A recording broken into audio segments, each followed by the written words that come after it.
Hello, welcome to the first ever Trust the Nonsense. I'm Matt, and I'm with Mike and Joe. We're a 76ers-focused NBA podcast. We're going to touch on some hot topics and also a lot of nonsense. Talking about nonsense, we like to start every episode with a Dirty Shirley in honor of the one and only Joel Embiid. Cheers, fellas. Cheers, fellas. My bad on the ice. Yeah, and trust the nonsense is not to be confused with trust the bullshit. A lot of bullshit in the air right now, mostly spewing out of the mouth of Bryan Colangelo. It could be the way he's dealt with the Jahlil Okafor potential trade rumors, and more recently, all of the issues with Ben Simmons and Joel Embiid's injuries. Now we sit here on our first podcast, 1 week away from the NBA trade deadline, and 3 months away from the NBA lottery, which unfortunately Sixers fans need to continue to pay attention to this year. Yes, indeed. But to the issues with Colangelo and how he's handled some of the recent activity, I think one of the biggest blights on his record is going to be the fact that he pulled Okafor from games, saying that he was involved in trade rumors, and then clearly nothing happened, and it came out from multiple sources that he was doing so to just try and up his trade value. I think we saw that his trade value wasn't all that high, but curious how you guys would deal with the situation. What would you do with Jahlil over the next week, over the next season? You got him for 2 more seasons after this. What are you trying to make of a bad situation right now? Well, totally agree. Colangelo's handling the situation just horrible. Transparency is good to an amount. It's Agreed. It can't just be total transparency. And his entire game plan backfired on him. So the first thing you do with Okafor, you got to trade him 100%. You got to get rid of him, and you need to get a first-round pick out of it. My idea, and I think the only team still interested in that trade, would be New Orleans. You got to trade him. The thing is, we got to take money back with that Ainja guy. I don't know what the hell is that. Whatever the fuck his name is. I don't know.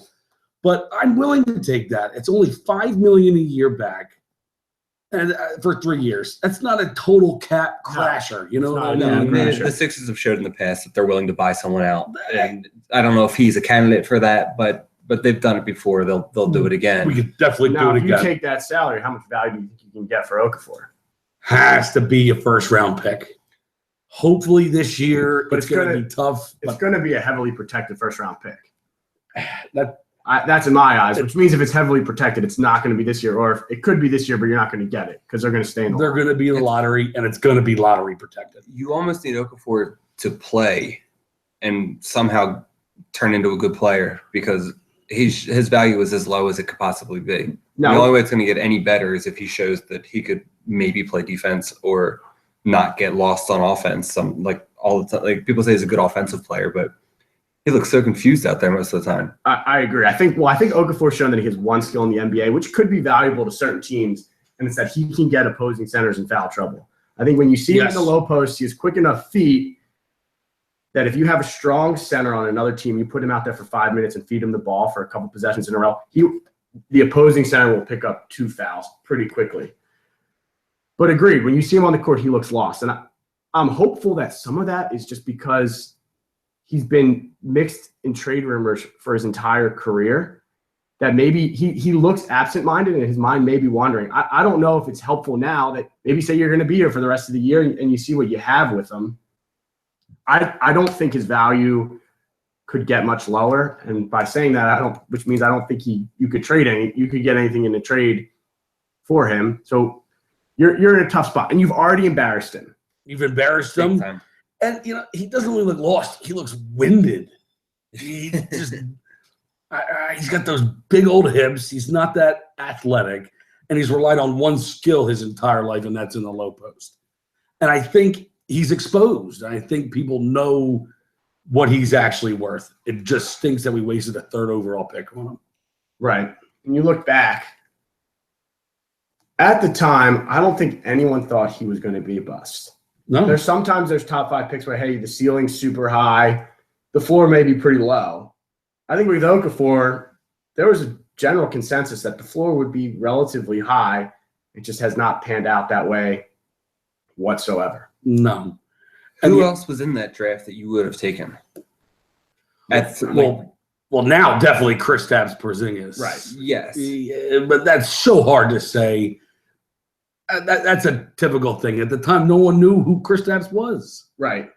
He was getting some looks. And I mean, there are plenty of good players from that draft. If you look across the board, players like Trey Lyles would be a tremendous fit for the 76ers right now. Devin Booker. Ilyasova. Devin Booker is a slam dunk. Now, Devin Booker went, 13th? He was a little bit later where at the time, if you pick someone like Devin Booker, it would have been hard to justify it. Exactly. Right. That would. And he didn't come on until later last season too, so that he would have been crushed for a while. His confidence could have been different than being but Devin under the radar. Booker on this team would fit extremely well. Tremendous. It would be a great pick, but you can't say you'd go back and pick the 13th guy. Right. That's just. You're right. Well, now here's an interesting question.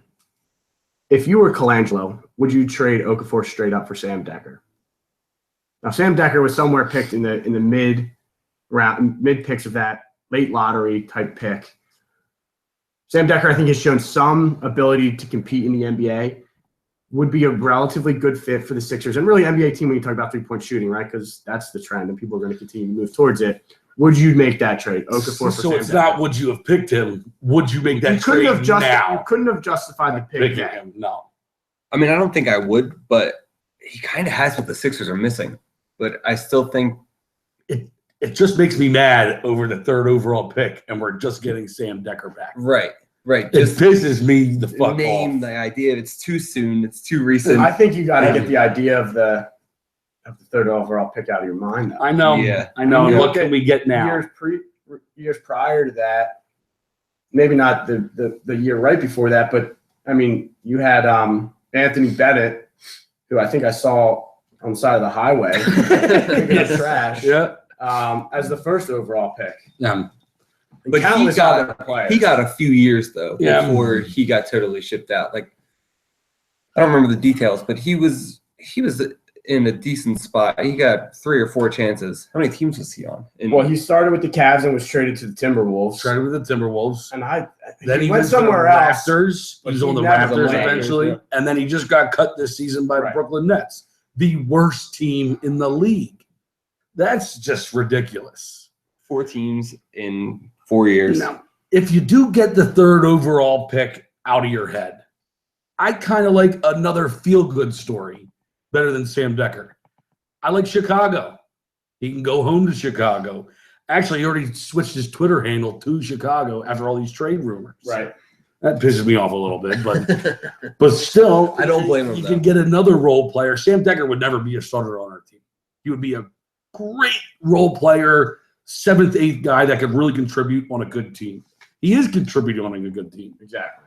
But maybe you go Dougie McBuckets and Jerry Grant on the Bulls, or do you do a Denzel Valentine?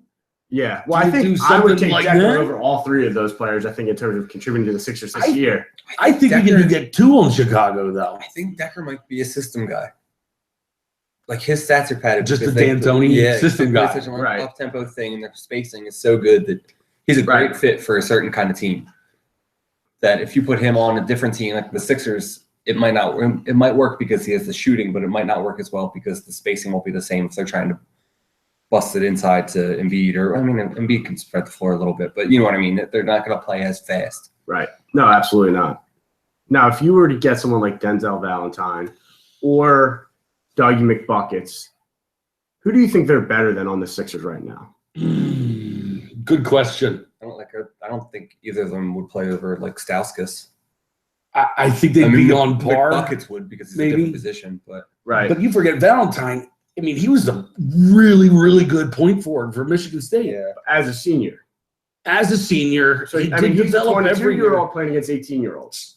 So you think it's more of an Evan Turner situation? Absolutely. What about Draymond? That I want nothing to do with Denzel. I know Draymond's a rare example, but that was also Michigan State, so it clicks in your head. It clicks in your head. It's similar numbers, kind of a similar type player. He's bigger, but does a lot of things, but not one thing great. Right. More of an in-game player than a stat sheet player. Mm-hmm. Right. Maybe he can develop to that. I mean, he's a rookie this year. He's put up decent numbers. He's only playing 5 minutes a game on a not a very good team. On not a very good team. The Bulls always hate young guys. The Bulls hate young guys. They used to give them minutes. They have a logjam at small forward position like we do at center. Yeah. And it's hard to get on the court with the likes of Jimmy Butler, Dwayne Wade, a bunch of other guards they have that are pretty much young guys like him.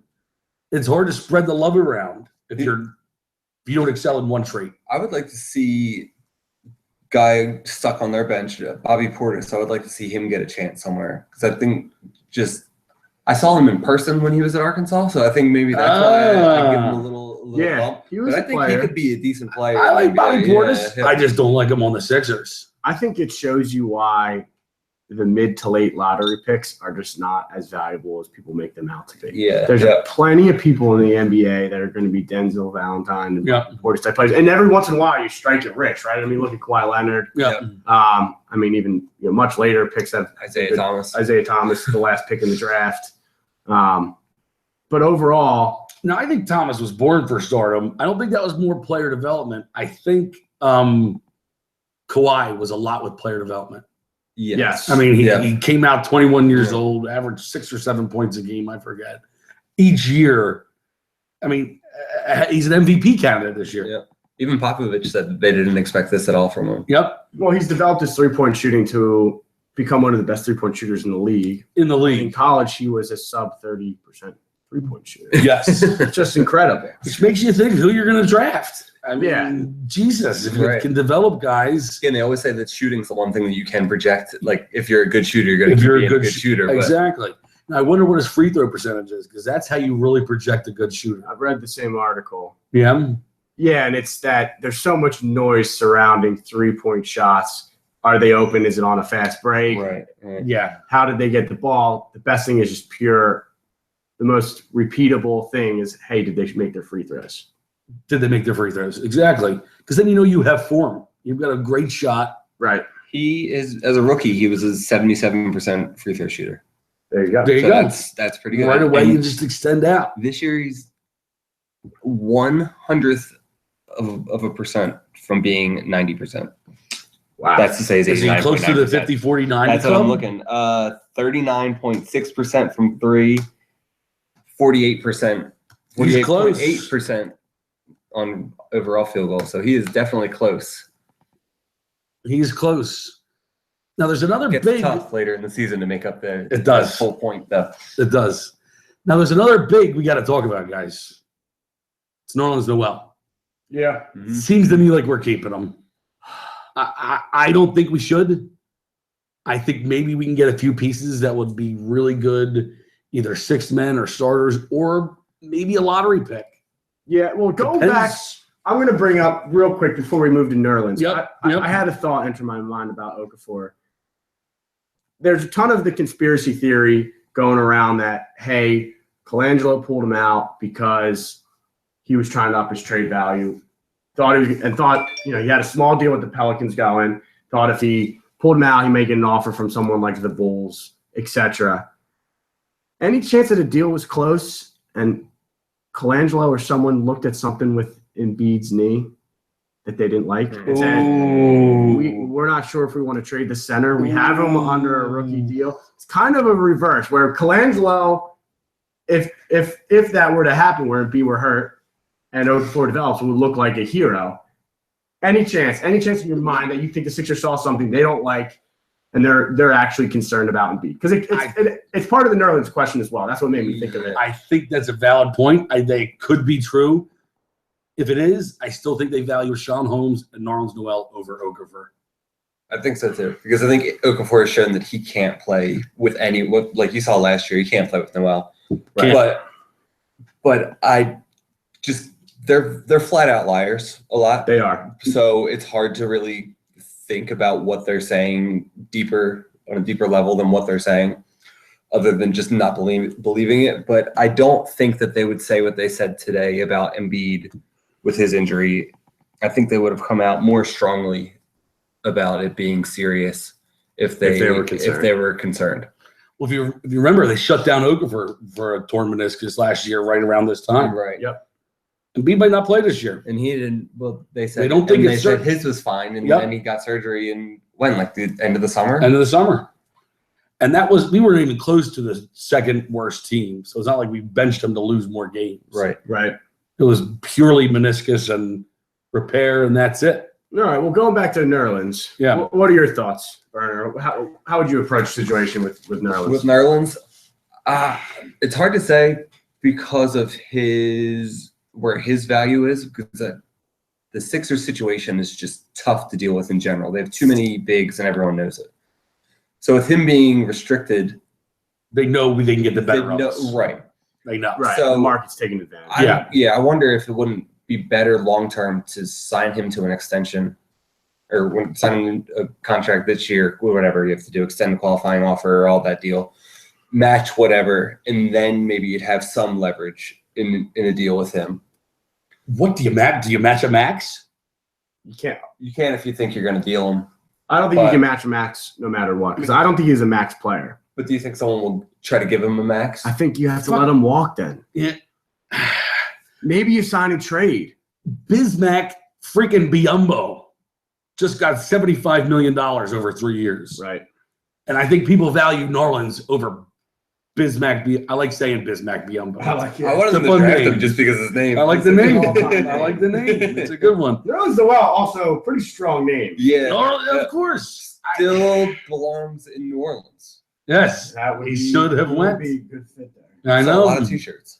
Right. Now, I actually think Okafor could do well in New Orleans. I really do. You think next to Anthony Davis, alongside? The reason Noel and Okafor did not work out, no one could hit a shot at him 10 feet. Right. Anthony can still spread the floor, and if you bring it down to Okafor, he's going to put it in. If you spread it enough, Okafor's get the. Okafor and Embiid didn't work. But Noel and Embiid. Because Embiid has to play center. Yeah. Okafor cannot be the guy that's stretching the ball. No. He can't. But you're saying Anthony Davis would Anthony play Davis would play power forward. Yeah. His time's pretty much split right now. He's more at center. But that's why he wants to play four. Like he wants to play four. So. Okay. That's why they're reaching out for Brook Lopez, possibly. I mean, every person they were linked to is primary center. Right. Well, do you think the Sixers get a deal done in the next week? Do you think there's been so much talk? Do you think they get a deal done before the trade deadline? We're less than a week away. No trade. No trade. I think there's a trade, but I don't think it's Okafor. I don't think it's Noel. I have no faith in baby boy Colangelo. I think they'll make a move just to make a move. Yeah. Who would you guess that move is? Ilyasova, because he's expiring. Yeah. He has some value. I think they could get some kind of pick from a late first for him or something. Is there a stipulation though? Because we traded for him this year. Don't you have to wait a certain amount of time? He just can't be traded back to Oklahoma City. Yeah, for a full year. I kind of like Ilyasova, man. I do too. He plays great with JoJo. My only problem, I think he's fine, is that he is such a quick trigger that he's not someone that you have in your plans for the future. No. You think it's fine to let him go? Don't even sign him again. I think he's a take it or leave it guy. I think he's a fine player. It's nice to have a power forward that can stretch the floor a little bit. I understand that. I mean, put it this way. But he's a gunner. Yes, big time gunner. And people were very upset when we were getting rid of Jeremy Grant. Yes. Like, it's hard to really. I don't mind that now. It's hard to really judge talent on this team. I just don't think Grant had a place on this team with our lineup right now. Right. With two guys that play the four that could actually play the three, with Simmons and Dario. Right. And if we're bringing Dario, we got to bring Dario in the situation because recently he is ESOVA plus. He's been on fire. He's better than Ersan. He's been nuts. His all-around game. His all-around game. It's only getting better. Right. Dario. So I trust the friendship. Yeah. Trust the friendship. Trust the friendship. I love that man. Yeah. But you see a stat line like last night, and it makes you think, well, maybe he's not Ilyasova plus, right? Maybe he's not Ilyasova 2.0. He shoots 1 for 8 from 3. Agreed. I would love the idea of him taking 8 3-pointers a game if he's making 4. He's making or 3. Three. But one, I guess that's not his game. You know, if you look, he went 8 for 10 for 2-point field goals last night. and 1 for 8 from 3. He gets in there. If he's got great instincts. Yeah, he does, I know, and he was hot the game before, and Ilyasova. 2 back-to-back games. Yeah, his plus minus was out of the world, and 20-something at 10. I think we're going to see that more frequently as time goes by. I completely agree. So you're right. Ersan, get the hell out. Get out of here. I think if you can get some value for Ersan, you get rid of him. I think if you trade him to a contender, you get a young potential piece at a guard. He can get out there. He can stretch the floor a little bit. What contender do you think he'd go to? Difficult to say. I mean, what's different about the NBA today is that basically any team could use a stretch forward, someone that can come off the bench and hit some threes, create some spacing. He could win a playoff game for a team. Like he's that type of he's that kind of he gets hot. First, second round player. Yeah. And you need that though. Like how many unsung guys end up being a playoff hero for one game? Absolutely. And it's just, you need that extra edge sometimes. Like a team like the Cavs without Kevin Love could use if we can't move him, someone like that. Yeah. I think the Cavs again go more point guard. If we can get anything for them, get them the hell out of town. Right. We're not making a playoffs, even though we're only 4.5 games out. I'm almost at the same point with Noel right now. What? Now, granted, he's restricted, so maybe his market's not as hot as we think, and maybe just because the salary cap bumped so much last year, teams got a little bit money stupid, and we're overspending. But in my eyes, if Embiid's healthy, you can not pay a backup center $15 to $25 million a year and be competitive in this league. I know we think the Sixers have a ton of money, but Embiid's going to get a max contract, hopefully. Yeah. Simmons is going to get a max contract, hopefully. Yeah. Hopefully you attract a guard that gets a max contract. Once you hit the 3 max contracts. You're saying draft a guard. Draft a guard or get a guard. Attract a guard. Maybe someone like Kyle Lowry or even I don't think he's going to be available. Yeah. No, that's getting too deep. I'm just saying you have Embiid at a max contract. You have Simmons at a max contract. Hopefully you have a guard at a max contract. Yeah. Once you have 3 max contracts, you are already pushing up against the salary cap. Yeah. Look at every time there's a big 3, they need to fill it with like mid-level cap exception type players, right? The veteran exceptions. The only exception right now is Golden State. But Steph's not on a max deal. He's going to be on a max deal. He's going to be on one. And they're going to run into issues. And it's already kind of known that there's going to be some issues that are created. Well, their depth is just going to fall off. So my point is, if you trust Embiid's going to be healthy, you can't give Noel a bunch of money. If you don't think Embiid's going to be healthy, you're fucked anyway. Noel's not going to bring you a championship. So you might as well just fucking try and trade him and get some value for him. But see, I think some value, I wouldn't give Narlands up without a first-round pick at least. Agreed. Ersan, you might get a second-rounder. I'm cool with that. He's not a fire sale guy. I'm just saying I'm cool with anything for Ersan, though. Right. Anything at all that happens to be another pick. I'm really fine with letting him go in the summer. I agreed. Yeah, you want some value, and hopefully you could get some value. There are guards out there, and you look at the contracts that have been signed for people like Mozgov and Biyombo, and it still just surprises me that Okafor has no value because you got him 2 more years on a rookie deal. And that's the thing. We don't need to trade Okafor now. It's not a must deal. Right. And there's no reason to hold him out of games unless a team that's going to trade for him told you to do that. Right. I think that was a bullshit move on Colangelo, and it's backfired for him now because he soured even more the relationship between Okafor and Philadelphia. I don't know how everyone else feels, but I kind of like Okafor became a sympathetic figure out of this. Yeah, agreed. Because like he's getting totally scred out of the whole deal. He handled it like a damn pro. Yeah, Colangelo keeps looking worse and worse. Besides that Twitter every move. day goes on. I don't know if that was and I also heard something before. that he's always been Chicago on his Twitter. Because that's just where he's from. That's where he's from. Yeah. That's why I like the feel-good story of him going back to Chicago. My Twitter location's word for word, and it's a goddamn Foo Fighters song. It doesn't actually mean that's what your location means. That's not what your location is. Right. Yeah. I'm in my mind, bro. There goes my hero. Well, so going back to Colangelo, Burner, what are your thoughts on that man? On that man? On that man. His big collars, his custom straight from the clearance section of the Nordstrom men's department shirts. I can't stand him. And he just gets worse every single day. Every day, something else comes out, and now they're going out with the Simmons stories of he needs another scan, and this and that, and then the 5 scrimmages he needs, and it all feels just like it did with Bynum, where everything comes out after the fact. And it's like, oh no, this was planned all along. But why didn't you announce that? You if you should had have this said that. plan, Hinky. And that goes with what you're saying about transparency. Transparency. If you're being transparent, be transparent. Be transparent. But if you're gonna fake it, then don't bother. That's the thing is, it was fake transparency. And you know what? If it was Hinkie, he would have been like, Simmons is done for the year. Thought that Simmons is done for the year. There's something he would not give people hope of January and then hope of February. Until the You're right. It's the Bynum situation over again. And how do you feel about them having the ticket guys having to make these calls, telling the prospective buyers that? I've gotten multiple calls this year. Yeah, he's coming back. Simmons is coming back. Could be coming back 24th. Could be coming back. Got 2 different dates: January 24th and February 24th. So, he's clearly not coming back on February 24th. No, he's not. They said at least 4 to 5 5-on-5 scrimmages.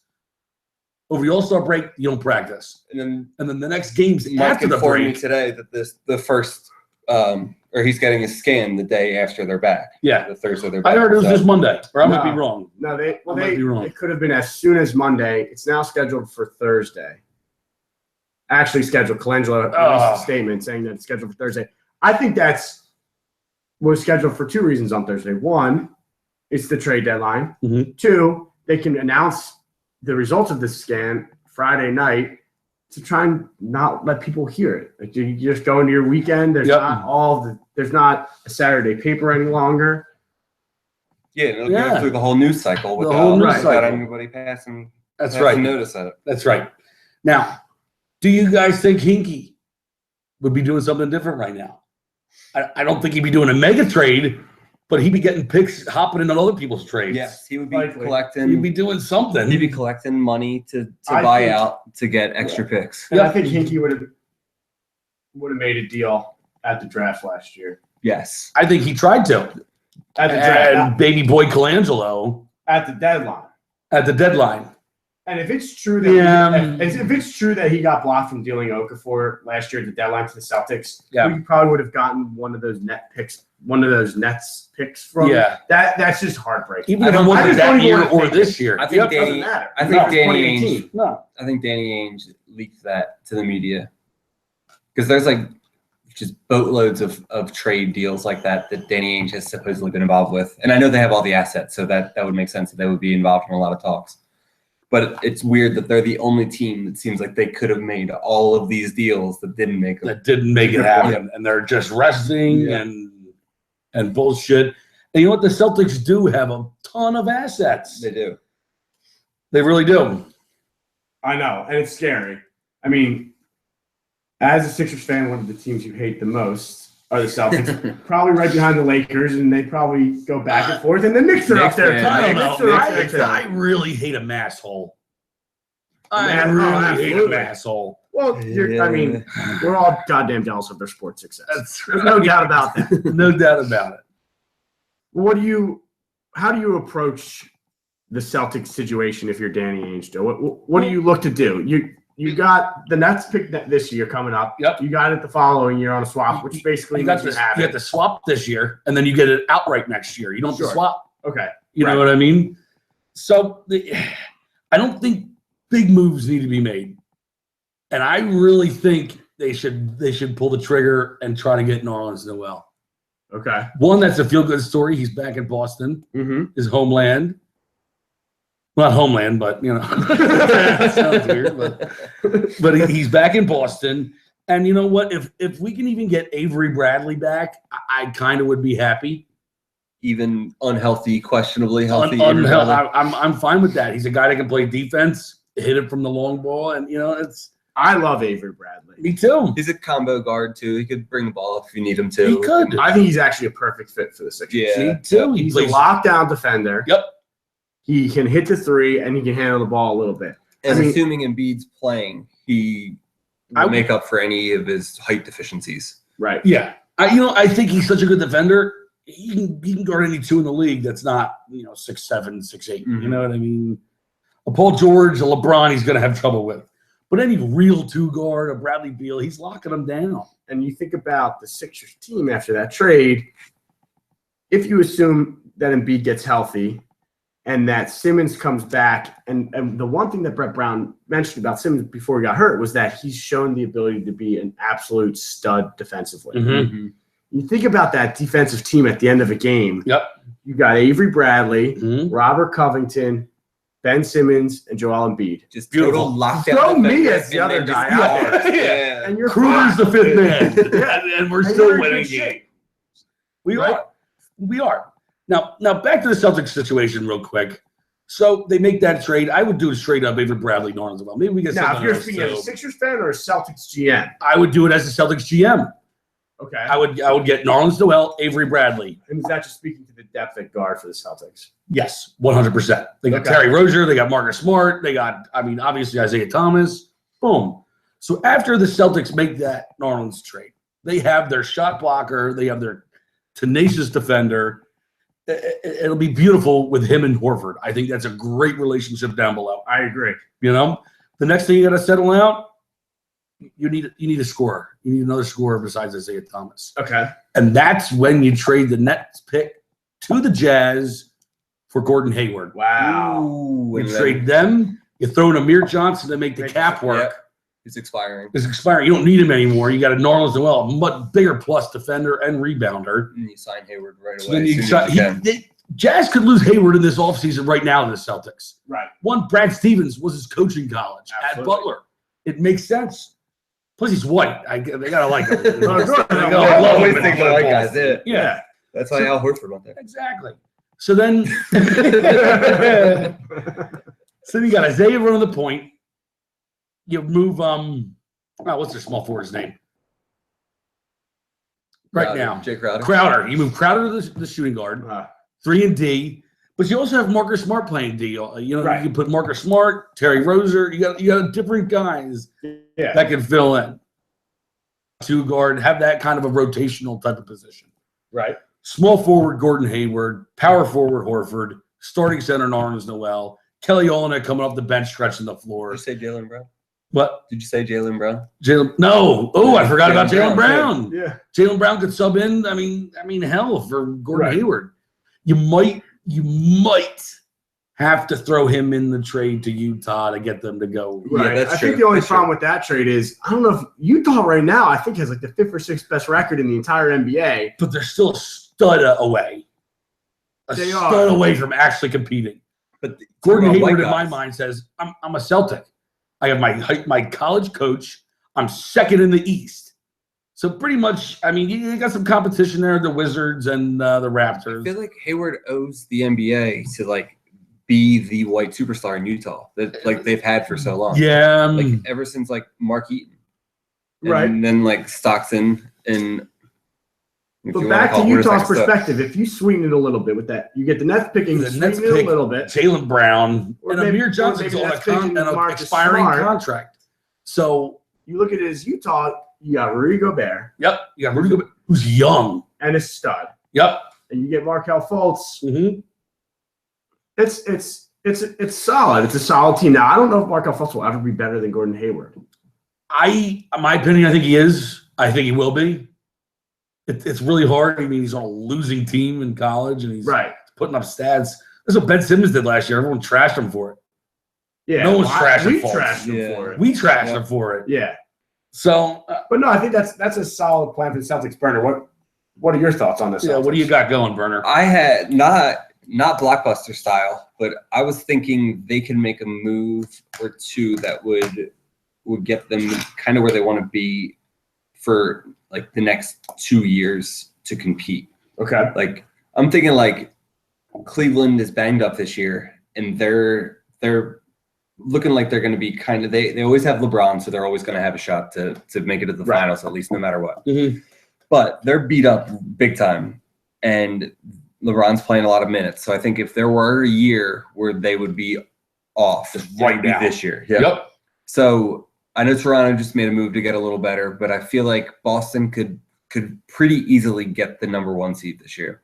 I think they're only a game out. Yeah. So they're either one or two. They're on the heels of the Cavs. Yeah. Their big things that they need, their big needs are a banger who can get some rebounds because their rebounding is awful.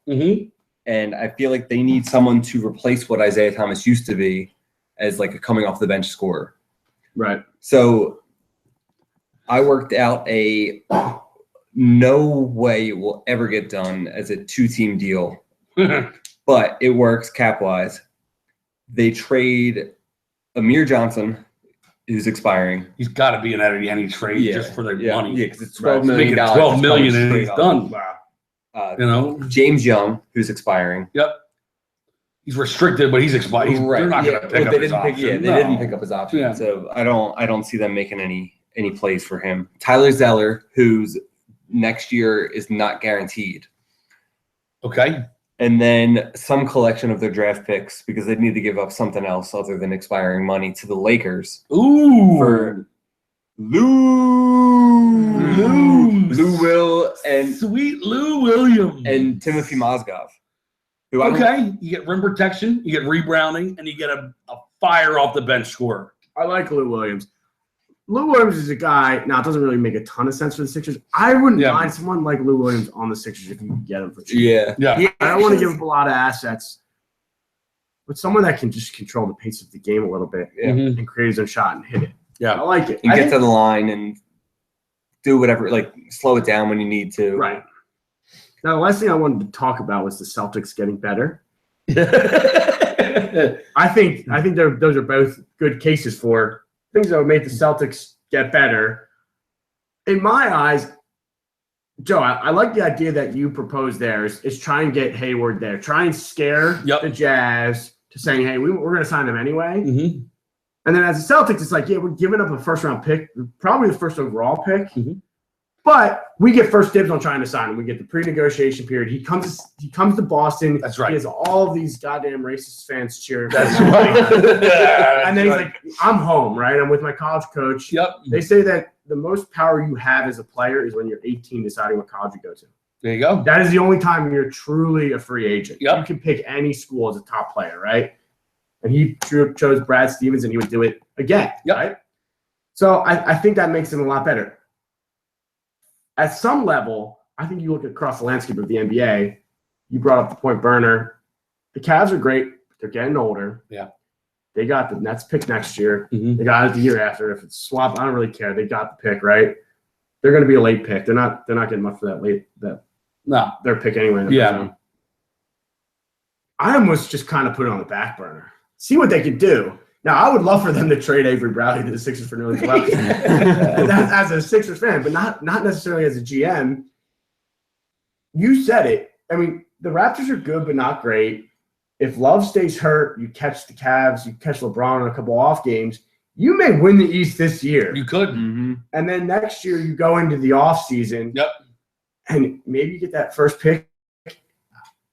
Draft. You probably could trade that pick for straight up for Jimmy Butler at that point in the offseason. And maybe that's not what you want to do, but I'm saying there's so many more options. Could you imagine? There are. You can let it simmer. I just don't think the Butler trade's ever going to happen because, I mean, what are the Bulls giving up to get back? A potential to get another Jimmy Butler. Right. They already have the guy. Right. Well, I know what you mean by that. He's locked up for a few years. He's locked up for the next 3 years. Yeah. It's tough to justify dealing him when you're just trying to get another version of him. Yeah, I think overall I kind of just let it simmer. Let this year play out. See what happens in the offseason with Golden State. If Durant opts out, Golden State's going to be in trouble next year. Yeah. Now, no one's talking about it because everyone wants to talk about the super team, but if he opts out, they got to sign both of them to max deals. They're going to be pushing up against the limit so hard. They're going to be getting rid of players. There's something's going to give at some point there. If you wait another year, maybe a year after that, they're in a position where they could have the youngest and best team. The Celtics. Up against only the Sixers, maybe. Yeah. Cross your fingers. The Sixers have a long way to go to be competitive with that. The Celtics still have 6 first-round picks in the next 3 years. In the next 3 years. But again, I think this year is the pick to deal. They are the most guard-heavy team in the league. Yeah. And this is the most guard-heavy draft in the last right. God knows how long. So I say maybe keep the future ones. Get rid of this one now. And this draft is supposed to be amazing. I think a first overall pick in this draft means much more in the next 2 years, especially with the guards. I agree. And the one thing I thought about this year's draft is that as I've seen the players develop a little bit just in my loose time of watching college basketball, I think that 1 through 6 is actually very close. It's not 1, then 2, kind of like last year. It's like if you're the 6th year, you get 2 picks in the top 6 year, and you're beautiful, golden. Yeah, you're a beautiful spot. But I think, like you said, if it's first overall, I don't know. Maybe this is the year to trade it because I don't think the first is all that different from 5th. And there's 3 guards that can be absolute studs with Ball, Dennis Smith, and Markelle Fultz. Right. And Who knows? Malik Monk's big. Malik Monk's a 2 guard. They actually have us. I think Malik Monk is a Jason Terry type kind of guy. I think he's a Lou Williams. He could end up being a 6th man. I think he's a Lou Williams. Right. He's a small 2 guard. He's 6'2", maybe. I think they list him at 6'3", which maybe he's probably not even 6'10". So he literally is Lou Williams. He literally is Lou Williams. They do say he has an incredible stroke and a freak athlete. All right, well, we got 1 week till the trade deadline. Yep.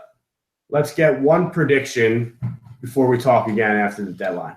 In the league, not just for the Sixers. One prediction in the league. One prediction in the league. Yeah. Okay. You want me to lead it off? You want me to lead it off there, Cruz? I'm gonna say that Melo gets traded. All right. Full prediction. Okay. You got any predictions where? I don't want to hear that. I don't want to hear like some small. No. You don't want to hear Amir Johnson type bullshit. Exactly. No. I'll say he goes.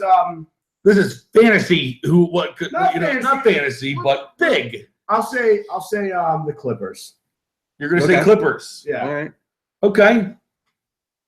That is one of his preferred destinations. They are a playoff team. I mean, I can see it happen. It's going to be tough, but I can see that happening. All right, what do you got? If I'm trading Melo, I'm trading him to the Grizzlies. Grizzlies. Grizzlies. I like that thought overall. That's right. That's if I'm trading him. I don't think that's going to be my blockbuster. I think my blockbuster is going to be coming in a different direction. I think the Wizards are going to go all in. They're the hottest team in the NBA right now. I agree with that. What do they do to go all in? I don't know if this is big enough to make big. I think they trade for Tobias Harris in Detroit. Yep. Who's a great small ball four who would be paired great with John Wall, Bradley Beal, Otto Porter. I love Otto Porter Jr., man. So do I. He's awesome. He didn't play AAU ball like the rest of these guys either, though. He just played high school ball, coached under his dad, like Otto. I'm a big Otto guy. I think Tobias Harris now, right Otto there. Porter's a restricted free agent or a free agent this year. He is restricted. Last year was rookie deal. He got drafted the same thing as Nerlens Noel. He was a 3rd overall pick. Yeah, he's on the last year. So he's last year.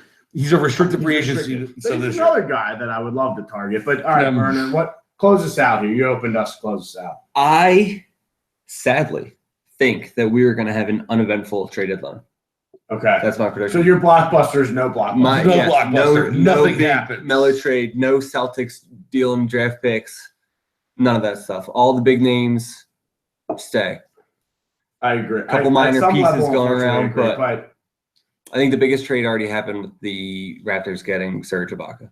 That was pretty big. I think that does put them in contention now. Definitely for Eastern Conference Finals. Yeah. One thing they needed, they got both.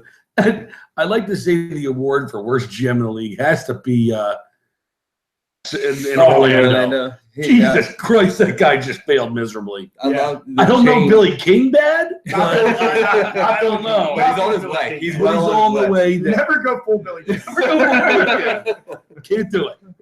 And with that, thank you for joining us for our first episode, and we will see you next time. Cheers, guys. Cheers.